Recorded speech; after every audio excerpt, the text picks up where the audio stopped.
Muito bom dia, Leandro. É, Deu, todos da mesa aí. Tá me escutando perfeitamente agora, né? agora eu estou te ouvindo, mas não tenho ainda a sua imagem. E antes tínhamos a imagem, não tínhamos o som.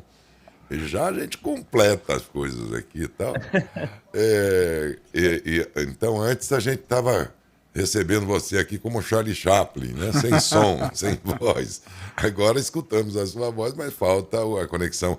Mas não tem problema, acho que podemos começar aqui nossa conversa e eles vão aos poucos aí estabelecendo essa outra parte do áudio. Então, do som, da imagem, aliás.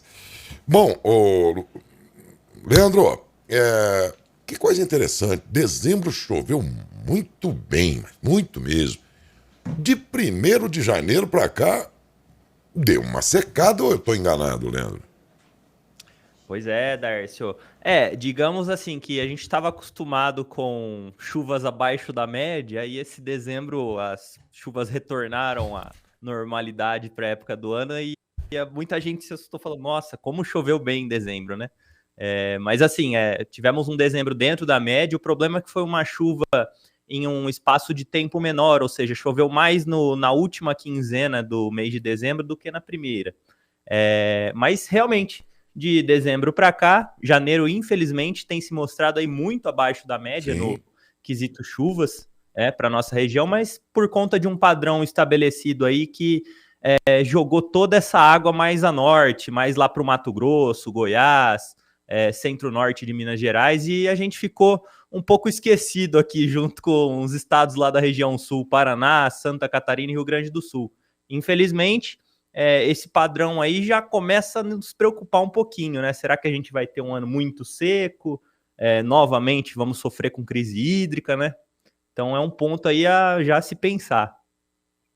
Leandro, bom dia, é o Tadeu. Eu queria te perguntar o seguinte: foi divulgado, digamos, de forma oficial, alguns dias atrás, que 2024 foi o ano mais quente já registrado. O que você pode dizer? Tadeu, foi divulgado mesmo, tá? Inclusive aí o Copérnicos aí, as empresas europeias divulgaram que a temperatura média do planeta, né, superou o ano mais quente da história que até então havia sido 2023. Olha só, um ano após a gente supera novamente com uma temperatura média mundial 1,54 graus acima, aí para ser bem preciso, acima das médias dos últimos 30 anos aí no planeta Terra, tá? No caso do Brasil, a gente teve aí, segundo o Instituto Nacional da Meteorologia, 0,79 graus de anomalia positiva. Isso a temperatura no Brasil ficou 0,79, 0,8 arredondando, mais quente do que a nossa média climatológica, tá? Então, o que isso significa? A gente está observando aí um aquecimento bem súbito, assim, do nosso planeta, no quesito temperatura atmosférica. E isso é um pouco preocupante, porque é um fator que agrava aí nossas crises hídricas, agrava eventos de calor extremo. Quando se tem aí um evento de alta pressão atmosférica no Brasil Central, que comumente ocorre lá nos meses de setembro, outubro, novembro, registrando aí temperaturas de 40, 41 graus para o estado de São Paulo, isso vai se tornando cada vez mais forte, ou seja, em vez de registrar 40, como foi o recorde histórico há uns anos atrás, já teremos 41, 41,5. Então, esse aumento súbito de temperatura foi notado sim, foi estudado e comprovado, tá, por dados meteorológicos, e ao inserir na climatologia, a gente observa sim esse aumento de temperatura, que foi aí repetindo, de 1,54 graus Celsius no planeta, na média de todo o planeta, ou seja, todos os países, e 0,79 aqui no nosso país, no Brasil. Claro que teve alguns estados que podem ter registrado menos, outros mais, na média geral, porém, é uma média aritmética de todo o território somado, tá? Esse 0,79 pelo Instituto Nacional da Meteorologia. E, para dados de curiosidade aqui, em 2023 já havia sido o ano mais quente da história também do Brasil, tá? Com temperaturas de 0,69 acima. Então esse ano foi 0,79, ou seja, passou 0,1 graus aí de 2023, superando e se tornando o ano mais quente da história já registrado até então, né? Ou seja, nós tínhamos um recorde em 23, recorde batido em 24. Podemos imaginar ainda uma temperatura mais alta em 25? Olha, 2025 ainda é muito cedo a gente falar. Sobretudo, temos já modelos meteorológicos projetando alguma coisa daqui para frente, mas é um futuro muito incerto, digamos assim. A gente teve o forte El Niño em 2022-23, né, que proporcionou aí eventos climáticos extremos, como, por exemplo, as chuvas no Rio Grande do Sul e a persistência da alta subtropical do Atlântico Sul, que é o sistema de subsidência, isso que inibe a formação de chuvas no Brasil Central. Então, esse sistema ficava no Brasil Central, esquentando muito o Brasil Central e bloqueando as chuvas no sul do país. E, por consequência disso, a gente teve um grande aumento de temperatura em boa parte do território, exceto, obviamente, no Rio Grande do Sul, onde ficaram concentradas as chuvas. Porém, temos aí alguns modelos já sinalizando que poderemos sim, infelizmente, ter temperaturas acima da média, principalmente nos meses de fevereiro em diante, com exceção de março, tá? Onde deve aí retornar as chuvas. Então, a projeção que a gente tem para os próximos dias é que nessa segunda quinzena de janeiro retorne um pouco das chuvas, tá? Para amenizar um pouco esse calor desnecessário que anda fazendo, justamente porque não tem instabilidade para inibir a ação solar, né? O aquecimento diurno. Então, agora essas instabilidades devem voltar nos próximos dias, porém, em fevereiro, infelizmente, os modelos projetam uma configuração de asas, né, de alta subtropical do Atlântico Sul, novamente tirando todas as chuvas da nossa região, consequentemente, aumentando as temperaturas. Em março, elas devem voltar levemente acima da média, tá, os índices pluviométricos, mas no restante do ano, infelizmente, já temos essa projeção aí de que sejam meses acima da média, né, com cerca de 1 grau acima da média aí no restante do ano. Você tocou num detalhe bem interessante. Alguns anos atrás, falando, nossa, está fazendo 30 graus hoje. Aí a coisa foi acontecendo de tal forma que 30 graus virou normal, 32, 33, aí, nossa, bateu nos 40. Aí já passamos também dessa marca, bate 42, quer dizer, nessa altura do campeonato, os 35 graus já passaram a ser uma situação normal, o que é muito preocupante, não? Pois é, a gente tem ali estabelecido uma temperatura considerada agradável para a nossa sobrevivência humana, para a nossa vivência, vamos dizer assim, que é os 25 graus, né? Todo mundo está debaixo do ar-condicionado aí, às vezes coloca o ar lá no 16, mas mal chega a 25 graus, porque realmente tem feito muito, muito calor em boa parte dos países aí tropicais, né? E, infelizmente, a tendência é que essa temperatura continue aumentando. Quanto mais gente se tem na Terra, mais a temperatura vai aumentar. É uma coisa assim, metafísica, né? Vamos dizer assim, a lotação da Terra está chegando no seu limite ali. Tem muita gente ocupando um espaço que não era para tanta gente assim. Então, a gente tem esse problema que, infelizmente, cada vez mais buraco na camada de ozônio, enfim, efeito estufa em decorrência aí dos grandes centros urbanos. A melhor coisa hoje em dia, se você não quer sentir calor, é você ir morar no meio do mato, para a área rural, porque não tem saída, não tem como você viver de maneira agradável num grande centro urbano em um país tropical, a não ser que você vá para um país subtropical, você passe ali o inverno a menos 10 graus e o verão a 45, para você sentir um pouco de... Mas em países tropicais, infelizmente, a tendência é que esquente cada vez mais nos próximos anos. Mas o ser humano, que muitas vezes se acha maior que até Deus, e que para mim é o criador do universo, então ele pensa assim, aumenta 1 grau, 1,5 graus aí, de um ano para o outro, sei lá o quê, a gente aguenta.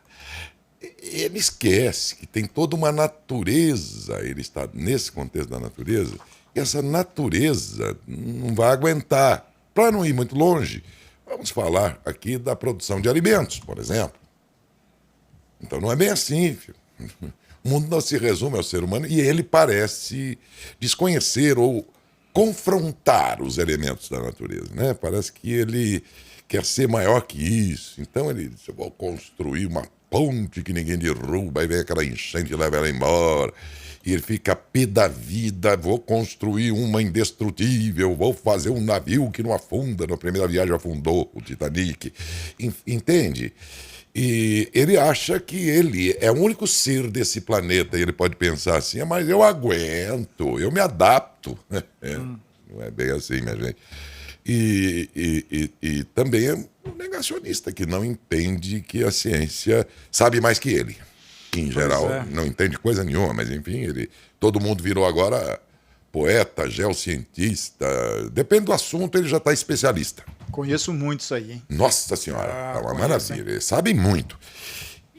No entanto, a natureza, esta sim, vai dando os seus toques, não é isso, Leandro? Evidentemente, tudo é uma questão de equilíbrio. Se desequilibra em um ponto, a natureza ela vai buscar o equilíbrio em outro, porque nada nesse mundo dá para ficar pendendo para um lado só. Se tem um evento de calor extremo de um lado do globo, vai ter um evento de frio extremo do outro lado do globo mais cedo ou tarde. Se tem um evento de seca, vai ter um evento de chuva. Hoje não se tem tantas notícias, mas tá acontecendo muita chuva lá pro Mato Grosso. Tem pessoas lá em Cuiabá que estão com problema lá de habitação por conta da água que está invadindo casas e etc. E enquanto nós aqui do estado de São Paulo estamos enfrentando uma época de chuvas aí abaixo da média, onde era para estar chovendo, né? Isso acende um alerta para nós. Então tudo é uma questão de busca de equilíbrio. Se um lado está quente, outro vai estar frio. Não sei se já ouviu falar, Odair, a pastilha de Peltier, ela troca calor. Então, assim, tudo é uma troca nesse mundo, né? Se um lado tá de um jeito, do outro vai estar do outro para que o meio mantenha aquela média. Então, basicamente, na meteorologia também olhamos muito isso. A atmosfera está sempre buscando o seu equilíbrio, a sua neutralização. A natureza tende a tentar reagir e sobreviver, né? Eu vi aqui alguns rios, não exatamente o Tietê, mas também o próprio Tietê, que é grande aqui. Sim, em São Paulo ele é pequeno, aqui ele é bem grande. E alguns outros rios que desaguam no próprio Tietê, que a reprodução dos aguapés está, assim, incontrolável. Né? E há quem diga que a razão é se a água está precisando de oxigênio, e essa planta produz muito oxigênio, oxigena muito a água, a própria natureza vai produzindo mais para salvar a água. Olha que negócio. E tem lugares que você logo não vai ter mais água, é pura aguapé. Puxa vida. Tá desse jeito. Ali em Ibitinga, uma balsinha ali, uma balsa, que não funciona. Porque não tem mais como navegar de um lado para o outro do rio. E aí? Então, só não acredita quem não quer, porque a natureza está dando os toques aí para quem quiser. A menos que essa pessoa tenha uma boa explicação. E aí vem a próxima pergunta. Um conceituado climatologista brasileiro, cujo nome agora não me vem à memória, estou até com a imagem dele aqui. Ele é um expoente, um grande nome da climatologia, talvez você saiba de quem estou falando. Me lembro que uma vez ele disse, olha, que na verdade esse regime de chuvas e calor e tudo mais são ciclos que sempre aconteceram, contesta ele. Faz sentido a tese dele? Olha, não só faz sentido como, assim, opinião pessoal, agora deixando muito bem claro, eu concordo muito com isso. Faz muito sentido e a gente viveu épocas mais drásticas, mais severas no quesito climatológico. Eu digo seres humanos, desde que a espécie humana existe, historicamente já foi até comprovado que vivemos épocas diferentes, vivemos épocas de muito frio, muito calor, enfim. E eu acho que hoje em dia, opinião pessoal, é tudo uma questão de planejamento para a gente enfrentar essa crise climática. Se houver planejamento por parte dos órgãos competentes e por parte das pessoas também, muito bom deixar isso claro, porque cada um tem que fazer sua parte, não tem como negar isso. Se houver planejamento, dá para vencer qualquer crise hídrica, porque hoje em dia o ser humano ele consegue, a gente estava falando sobre a produção, agronegócio, etc., mas isso é a ponta do iceberg, porque o comportamento humano em si ele já é uma coisa mais egocentrista, assim, mas se a gente for parar para pensar, o ser humano ele consegue viver com a tecnologia que existe hoje até no meio de um deserto. Então é uma questão de planejamento para a gente tentar frear um pouco esse ciclo para que possa ser mais confortável de sobreviver enquanto a Terra vai seguindo aí o seu padrão, né? Enquanto o nosso planeta vai seguindo esse padrão. O ideal era a gente tentar tornar isso o mais suave possível, que é o que preocupa muita gente. Muitos falam aí do problema ambiental e etc., mas a gente vê fazendo pouco, né, para isso. Então, o que falta, na verdade, assim, do ponto de vista de passar dessa fase de maneira mais confortável, é o planejamento em si. Ok, ele aguarda um minutinho aí, já vamos, tá bom? São 8 horas, desculpe. Leandro, eu tô tentando localizar aqui ainda, ele é muito... Molion, Luiz Carlos Molion. É o professor em questão que eu disse agora há pouco, professor da Universidade Federal de Alagoas, mas muito conhecido e midiático, né? Ele aparece Com certeza, sempre... já ouvi falar dele já. Já ouvi alguns artigos dele. E aí, o que você acha das teses que ele defende e tudo mais? Eu concordo em grande parte com muitas, inclusive essa da constante mudança do nosso planeta, como eu já bem expliquei. Eu acredito que o planeta passa por ciclos. O que a gente tem que fazer é se acostumar com esses ciclos para que a gente passe de maneira mais confortável por eles. E até onde a gente conseguir tocar a nossa vida, eu digo assim, a espécie humana, por que não se adaptar, né? E contribuir com esse ciclo da Terra, só que não acelerar esse processo. Deixar que a coisa flua de maneira natural, o que não ocorre hoje em dia, né? É aí que está a questão, né? Em outras palavras, você está dizendo o que ele, inclusive, considera. Ele disse, olha, que haveria que tem fases mais quentes, ciclos mais frios, eles se repetem. E deve ser verdade, porque hoje você cai um toró aqui danado no Brasil, a manchete do jornal não chovia assim desde 1930. Aí o cara diz, bom, 1930 não estava ainda a industrialização, né? O processo de industrialização do mundo e tal, e do Brasil também. E chovia esse tanto, alguém vai dizer, naquela época também. Como dizer que a poluição está atrapalhando? O problema, diz ele, é que os ciclos acontecem de 50 em 50 e agora estão acontecendo cada vez mais perto um do outro. É isso que me parece que ele quer dizer, né? Sim, e é até interessante, bom que você mencionou, Darcy, é o seguinte, a espécie humana ela existe desde quando? Desde quantos anos? Há muito tempo. Não tem muita... O monitoramento climatológico ele ainda é algo muito novo mesmo. A gente tem aí as primeiras estações instaladas aí nos anos de 1910, 1915, ou seja, é coisa de 110 anos atrás, é muito recente, então não tem como a gente comprovar o que aconteceu lá atrás de maneira numérica, sem de maneira registros, né?